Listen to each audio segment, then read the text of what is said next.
जय श्री राम। सनातन परिवार ज्ञान चर्चा में आपका स्वागत है। नित्य प्रतिदिन की भांति आज हम सभी लोग सत्संग में बैठे हुए हैं। आज एक भाई का प्रश्न आया कि महाराज जी, मनुष्य योनि ही श्रेष्ठ क्यों? 84 लाख योनियों में से एक मनुष्य योनि ही श्रेष्ठ बताया जाता है, क्या कारण है?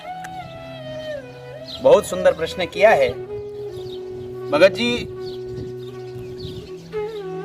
जो आपने प्रश्न किया, ये प्रश्न वास्तव में बहुत विचारणीय प्रश्न है कि मनुष्य योनि ही दुर्लभ क्यों? क्या मनुष्य अच्छा खा लेता है इसीलिए मनुष्य योनि दुर्लभ है?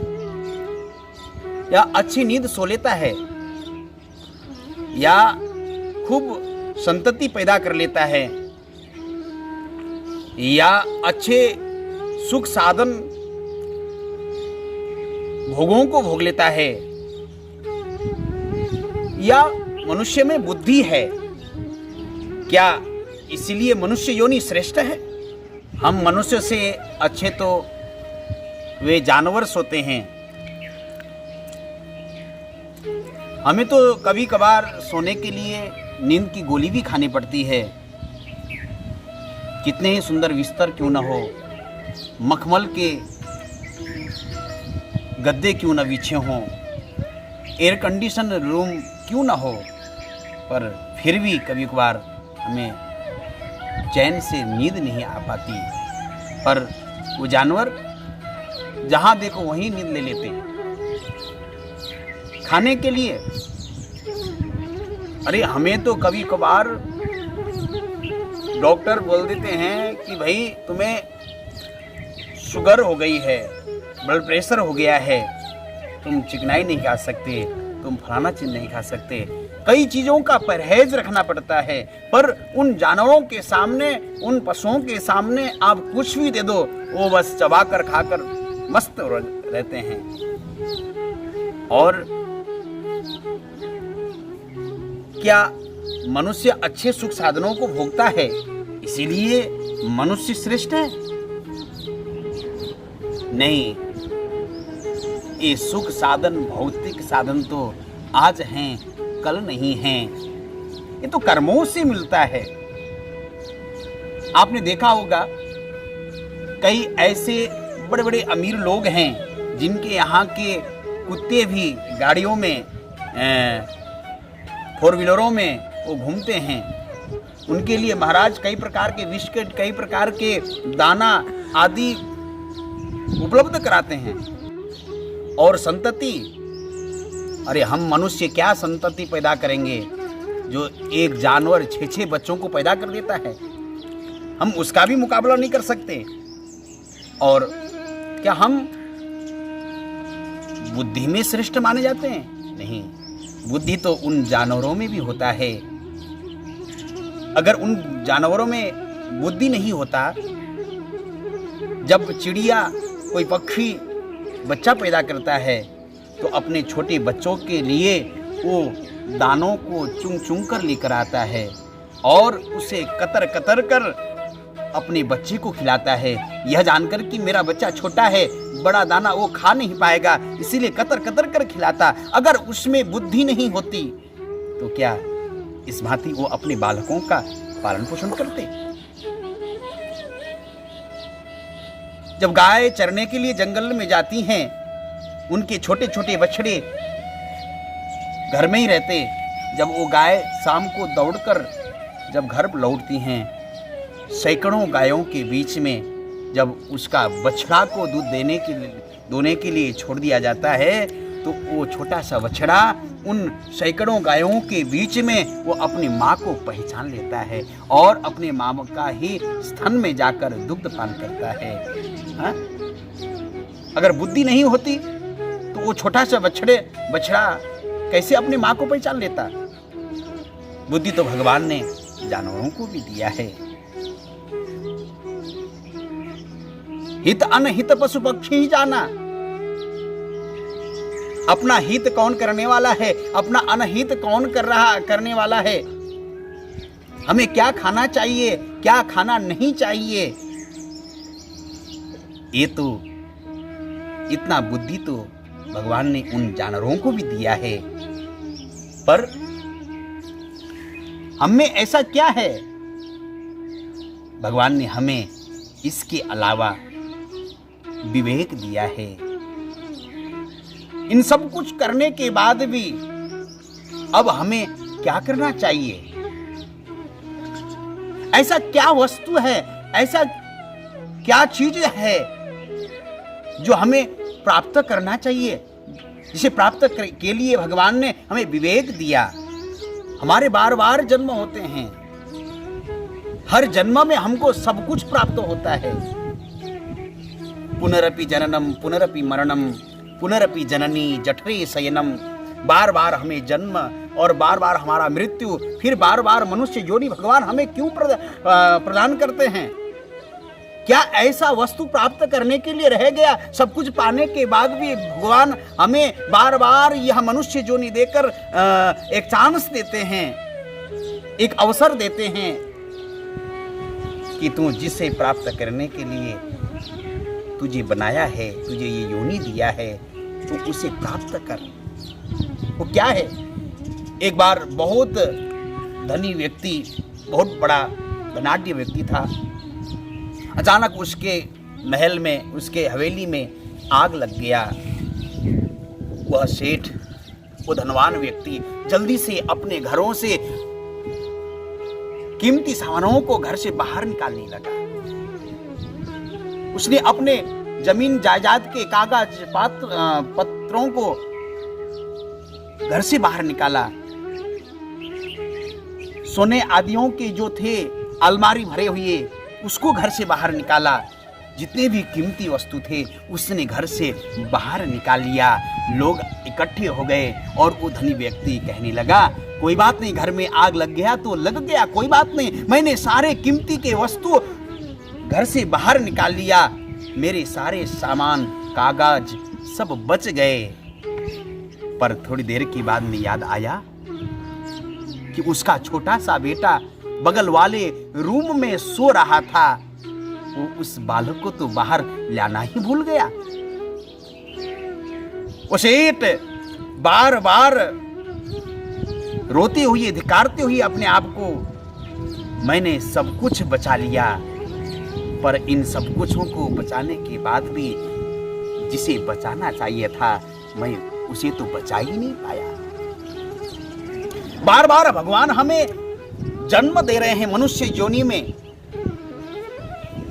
जिसे हमें प्राप्त करना चाहिए, हम बार बार उस सेठ की तरह भूल जाते हैं। भगवान फिर हमें चांस देते हैं। व्यक्ति जब कुछ नहीं हो पाता है तब पछताता है। सो परत्र दुख पावहीं, सिर धुनि धुनि पछतावहीं, काल ही कर्म ही ईश्वर ही मिथ्या दोष लगावहीं। जब कुछ भी नहीं होता, जब व्यक्ति बहुत पिछड़ जाता है, जब समय बीत जाता है, तब वो अपने समय को दोष देता है। कोई बात नहीं, समय आएगा तो सब कुछ हो जाएगा, उसे कुछ करना नहीं है, काल ही कर्म ही। वो अपने भाग्य को कोसता है, अगर मेरे भाग्य में होगा तो सब कुछ मिल जाएगा। ईश्वर ही, और वो भगवान के ऊपर छोड़ देता है, भगवान चाहेंगे तो सब कुछ हो जाएगा। मिथ्या दोष लगावहीं, और झूठी बातों पर अपने आप को सांत्वना देता है, पर उसे जो कर्म करना चाहिए वो अपने कर्मों से पीछे हट जाता है। मनुष्य योनि प्राप्त करने के बाद भी अगर हम अपने कर्मों से अगर हट जाएंगे, तो हमारा जन्म मिथ्या हो जाएगा, हमारा जन्म बेकार चला जाएगा। अरे इस मनुष्य योनियों को प्राप्त करके हमें वास्तव में क्या प्राप्त करना चाहिए? मनुष्य योनि श्रेष्ठ क्यों बताया गया? अच्छा ये बताइए, कभी आपने ये सुना है क्या किसी जानवरों के लिए कोई सत्संग का कार्यक्रम कराया गया हो? कहीं जानवरों के लिए भागवत कथा आदि करवाया गया हो? किसी जानवरों के लिए यज्ञ हवन आदि करवाया गया हो? नहीं, केवल ये जो सौभाग्य है ये तो मनुष्यों को प्राप्त है। क्यों? क्योंकि यह विवेक अपना हित के बाद भी यह जो 84 लाख योनियों में से जो जन्म और मरण का जो बंधन है, जो चक्र है, इससे छुटकारा कैसे मिले? इसीलिए ये मनुष्य योनि हमें प्राप्त हुआ है। जब हम सत्संग में बैठते हैं, जब हम अच्छे पुण्य का कार्य करते हैं, तो स्वर्ग के देवता भी अपने आप को धिक्कारते हैं और भारतवर्ष के मनुष्यों के प्रशंसा करते हैं। अहो अमीशाम किमकारी शोभनम, देखो देखो भारतवर्ष के वो मनुष्य कितने सौभाग्यशाली हैं जो बैठकर आनंद से भगवान की कथामृत का पान कर रहे हैं।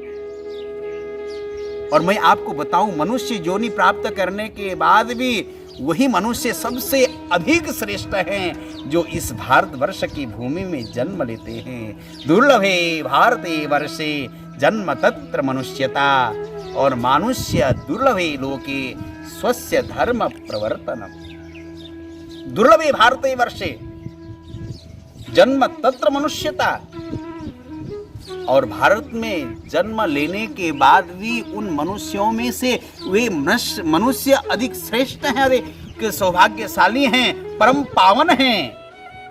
स्वस्य धर्म प्रवर्तनम, अपने धर्म में जो लगे हुए हैं, जो धर्म का आचरण कर रहे हैं, जो ज्ञान का प्राप्त कर रहे हैं और अपने जीवन को जो धन्य बना रहे हैं, वही मनुष्य सबसे श्रेष्ठ हैं। इसीलिए बार बार महापुरुषों ने, संतों ने, विद्वानों ने, योगियों ने, मनीषियों ने इस मनुष्य योनि को श्रेष्ठ बताया है, दुर्लभ बताया है।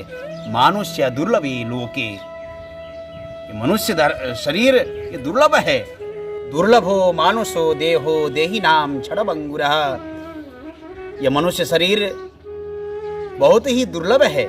इसीलिए मेरे सज्जनों, जब हमें इन 84 लाखों योनियों में से ये श्रेष्ठ मनुष्य योनि ही हमें भगवान ने दिया है, तो इसको श्रेष्ठ बनावे, पावन बनावे। कैसे बने? भजन सत्संग ये तो हमारा ध्येय है, हमारा लक्ष्य है, पर इसके साथ साथ हम सेवा भी करें, दिन दुखियों का, विसारों का सहयोग करें, हम किसी के काम आ जाएं, हमसे कोई प्रसन्न हो जाए। किसी महापुरुष ने कहा है कि जीवन का सबसे बड़ा उन्नति वही है जो किसी एक को खुश कर दे।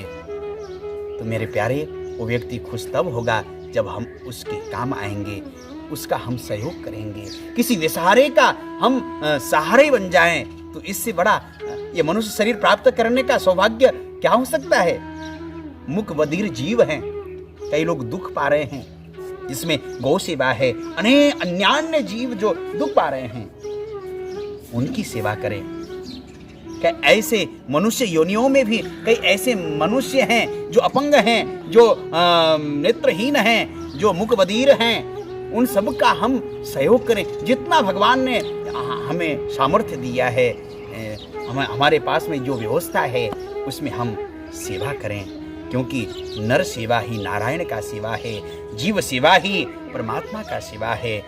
और परोपकाराय पुण्याय, परोपकार में ही पुण्य है, तभी इन सब कुछ होने के बाद भी बाद ही हमारा जो मनुष्य शरीर है वो श्रेष्ठतम होगा। जैसे सोने में सुहागा लोग कहते हैं, ये श्रेष्ठ मनुष्य शरीर प्राप्त करने के बाद अगर इस शरीर से सबका सेवा होगा तो ये शरीर अपने आप श्रेष्ठतम हो जाएगा। जय श्री राम।